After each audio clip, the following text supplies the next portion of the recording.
We can compare the visual overlap of two sets of data by looking at box plots. From a box plot, we can compare medians, ranges, and interquartile ranges. We're going to start by comparing medians. Medians are measures of center, so they can tell us about the typical performance of each data set.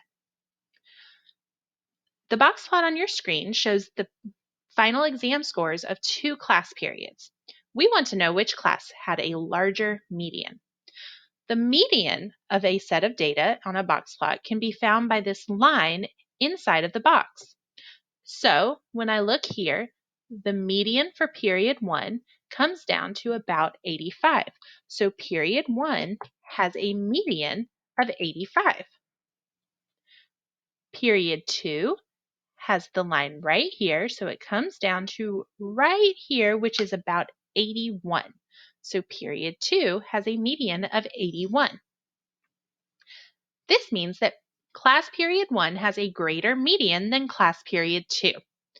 We can draw a conclusion from that students in class period 1 typically score higher than students in class period 2. This box plot shows the points scored by two basketball teams in their last 10 games. For this, we want to know which team had a smaller median. So when we look at the Lions, we see that their median is right here, which ends up being about 82. The Bears' median is right here, and when we come down, we can see that that is at about 84. So when I compare the medians, I see that the Lions have a smaller median than the Bears. This means that the Lions typically will score fewer points than the Bears. We can also compare ranges from a box plot. To compare ranges, we're going to look at our least number and our greatest number in our data set, and we're going to subtract them. The box plot on your screen shows the annual incomes of two professions, engineers and architects. We want to know which profession has a larger range. So what we're going to do is find the smallest number from each data set, which is going to be this point furthest to the left. So for this, if we come down, we notice that this number is right here at about 54. And we also want to know the greatest number in the data set. So this number, if we come down, looks like it is at about 81. So to find the range, we're going to do 81 minus 54, which gives us 27. So the range of engineers is 27. Now for architects, we notice that we have a least value right here, which is at about 57. And our greatest value is right here, which is at about 83. So the range is going to be 83 minus 57, which would give us 26. The profession with the largest range here is going to be engineers. Now, because range is a measure of spread, the range tells us how far apart the numbers in our data set are.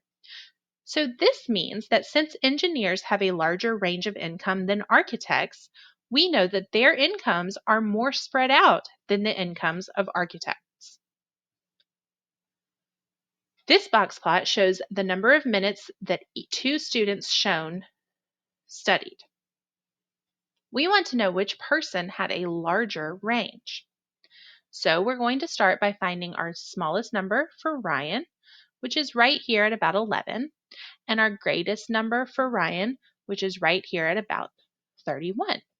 So for his range, we are going to subtract 31 minus 12 to get 19. For Tony, we see that his greatest number is at about 33 and his smallest number is at about 11. So the range for Tony is going to be 33 minus 11, which gives us 22. This means that Tony has the greater range. Since Tony has a greater range, we can conclude that the number of minutes that he studies is going to vary more or be more spread out than the number of minutes that Ryan studies. Finally, we can compare interquartile ranges using a box and whisker plot. Interquartile ranges are measures of spread that tell you how spread out the middle of your data sets are. This box plot shows us the heights of high school athletes. We want to know which type of athlete has a larger interquartile range. To find interquartile range, we first need to find both the first and third quartile of each data set. The first quartile can be found by looking at the point at the start of the box, and the third quartile can be found by finding the point at the end of the box. If I look at this point, I notice that it comes down to right here, which is about 63. My greatest point on my box comes to right here, which is about 73. To find the interquartile range, I'm going to take my two quartiles, my first quartile and my third quartile, and I'm going to subtract. So 73 minus 63 gives me 10. So the interquartile range of football players is 10. Now we're going to do the same thing with basketball players. So we're going to look at this point on our graph, and when I look at this, that comes to right here, which looks like it's at about 68. Then I'm also going to look at my third quartile, which is right here. And when I come down, I notice that that's right here at about 76. So the interquartile range here is going to be 76 minus 68, which would give us 8. So the interquartile range for basketball players is about 8. Now, the question asks which athlete has a larger interquartile range, and I can tell that football players have a larger interquartile range.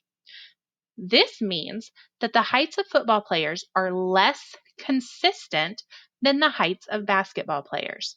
The term consistent also means reliable or predictable. Because I know that football players' interquartile range is larger, they have less consistent data, which means it is not as easy to predict another value in the data set as it is for basketball players.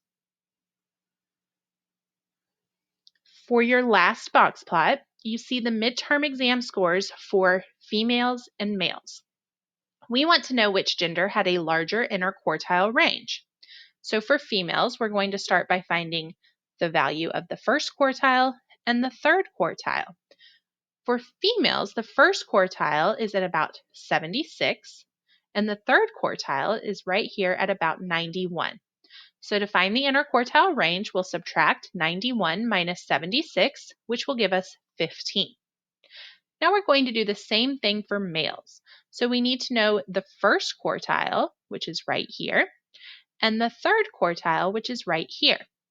So for males, the first quartile is at 75, and the third quartile is right here at 88.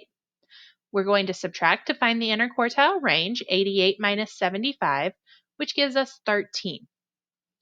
When I'm comparing these, I can see that the females have a greater interquartile range, and since males have a smaller interquartile range, I know that the males' scores are more consistent than the female scores. Or I can say that the female scores are less consistent than the male scores.